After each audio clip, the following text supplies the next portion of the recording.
Assalamualaikum warahmatullahi wabarakatuh. Alhamdulillahirabbil alamin. Allahumma salli ala Sayyidina Muhammad wa ala ali Sayyidina Muhammad. Hari ini kita akan membicarakan kisah tentang Rasulullah sallallahu alaihi wasallam dan para sahabat. Dengan mendengarkan kisah ini akan menambah kecintaan dan ketaatan kita kepada Allah Subhanahu wa taala dan Rasulnya. Sebelum kita menceritakan kisah ini, jangan lupa di-subscribe, like, komen dan share konten ini. Kisah tentang pemberian pakaian diriwayatkan oleh Abu Nuaim dari Hibban bin Jazi al-Sulami dari bapaknya radhiyallahu anhu bahwa ia telah mendatangi Nabi sallallahu alaihi wasallam dengan seorang tawanan yang merupakan sahabat Rasulullah SAW. Mereka telah menawannya pada saat mereka masih musyrik. Lantas mereka masuk Islam dan mendatangi Nabi sallallahu alaihi wasallam dengan tawanan itu. Rasulullah SAW pun memberi Jazi 2 helai kain burdah dan kemudian Jazi memeluk agama Islam di hadapan beliau. Oleh kerana itu Rasulullah SAW bersabda, "Pergilah menemui Aisyah radhiyallahu anha, niscaya dia akan memberimu 2 helai burdah lagi dari simpanan burdah-burdah miliknya." Lelaki itu kemudian pergi menemui Aisyah radhiyallahu anha, lantas dia berkata kepada Aisyah, "Semoga Allah menganugerahkan nikmat kepadamu. Pilihkanlah untukku 2 kain burdah dari burdah-burdah yang ada padamu, kerana Nabi sallallahu alaihi wasallam telah memberiku 2 helai burdah darinya." Aisyah radhiyallahu anha kemudian mengeluarkan sebatang kayu siwak yang panjang dan menunjukkannya ke arah kain yang dipilihnya untuk lelaki itu, sambil berkata, "Ambillah itu dan ambil yang itu." Pada masa itu perempuan-perempuan Arab tidak menampakkan tubuh mereka kepada orang lain. Sebagaimana tersebut dalam Mutakhab, diriwayatkan oleh Ibnu Sa'ad dari Ja'far bin Muhammad dari bapaknya, katanya, telah datang beberapa helai kain dari Yaman kepada Umar radhiyallahu anhu. Umar radhiyallahu anhu lalu membagi-bagikan kain itu kepada banyak orang. Mereka pun pulang di sore hari dengan mengenakan kain itu.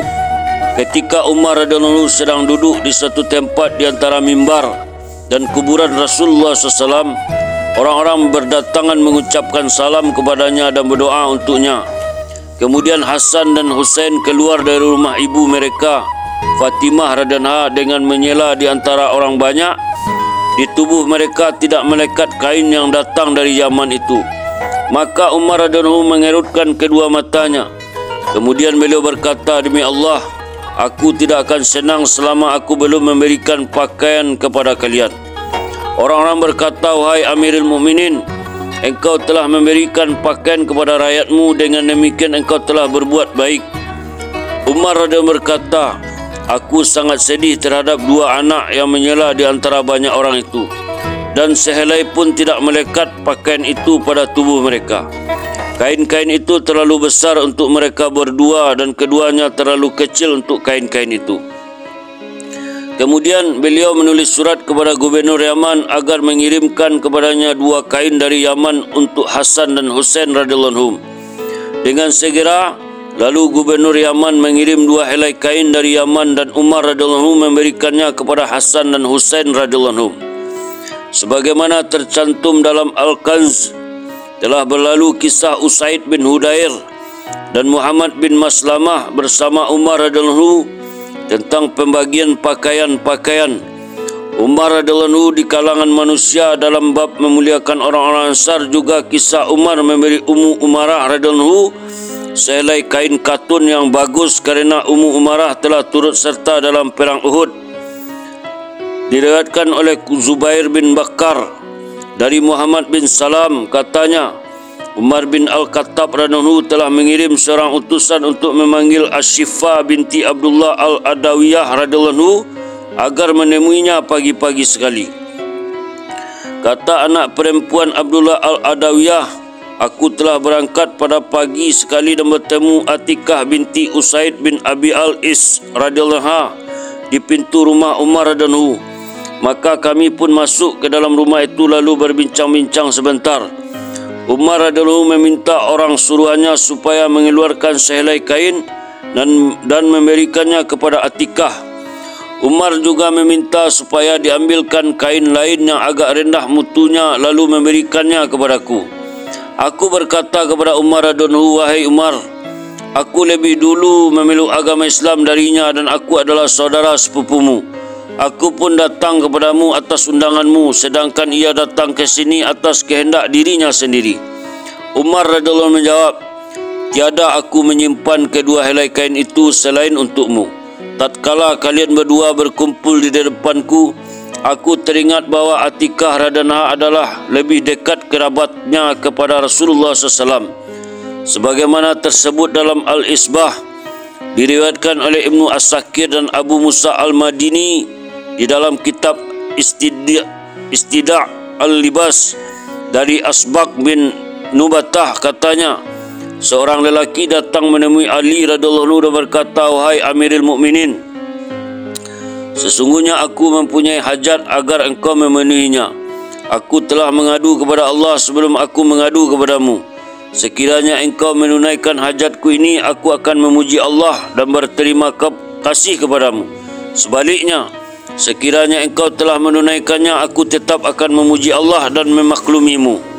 Ali radhiyallahu anhu pun berkata, tulislah segala hajatmu itu di atas tanah, kerana aku tidak suka untuk memandang kehinaan permintaanmu itu di wajahmu sebagaimana seorang peminta sedekah.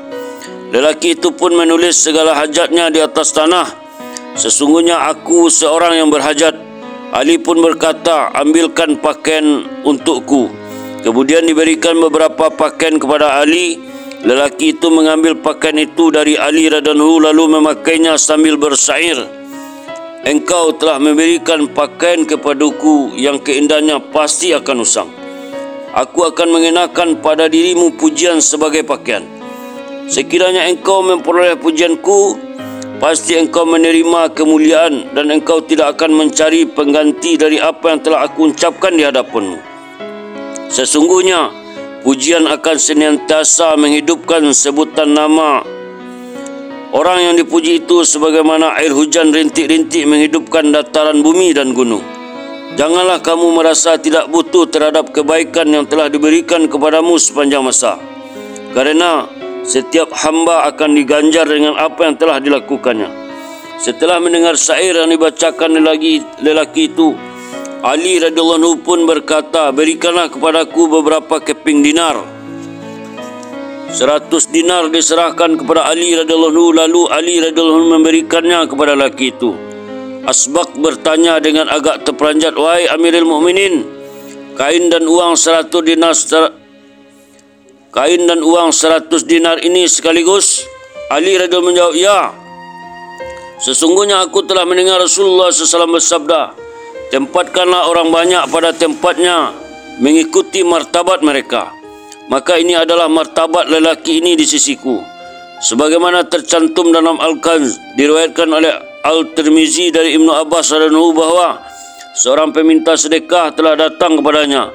Ibnu Abbas pun berkata kepada si peminta sedekah itu, apakah kamu bersaksi bahawa tiada Tuhan yang berhak disembah melainkan Allah, dan sesungguhnya Muhammad itu adalah pesuruh Allah? Jawab si peminta itu, ya. Ibnu Abbas bertanya lagi, apakah kamu puasa pada bulan Ramadan? Ya. Jawab si peminta sedekah itu. Abbas berkata, kamu telah meminta sesuatu, sedangkan orang yang meminta itu mempunyai hak. Sesungguhnya telah menjadi tanggungjawab kami untuk melayani permintaanmu dengan baik. Oleh kerana itu, Ibnu Abbas memberikan sehelai pakaian kepada si peminta sedekah itu, kemudian berkata kepadanya, aku telah mendengar Rasulullah SAW bersabda, tiada seorang Muslim memberikan pakaian kepada Muslim yang lain, melainkan ia berada di dalam pemeliharaan Allah selagi masih ada sesobek pakaian itu pada badan si penerimanya. Sebagaimana dalam Jami'ul Fawaid, alhamdulillah, itulah kisah tentang Rasulullah SAW dan para sahabat-sahabatnya memberi pakaian kepada orang lain. Semoga dengan mendengarkan kisah ini akan menambah kedekatan kita kepada Allah Subhanahu Wa Taala, kecintaan kita kepada Allah Subhanahu Wa Taala. Jangan lupa kita mengamalkan dan menyampaikan kepada orang lain tentang kisah ini. Kita tutup dengan doa, subhanallah wa bihamdihi, subhanallah wa bihamdika, asyhadu an la ilaha illa anta, astaghfiruka wa atubu ilaik. Assalamualaikum warahmatullahi wabarakatuh.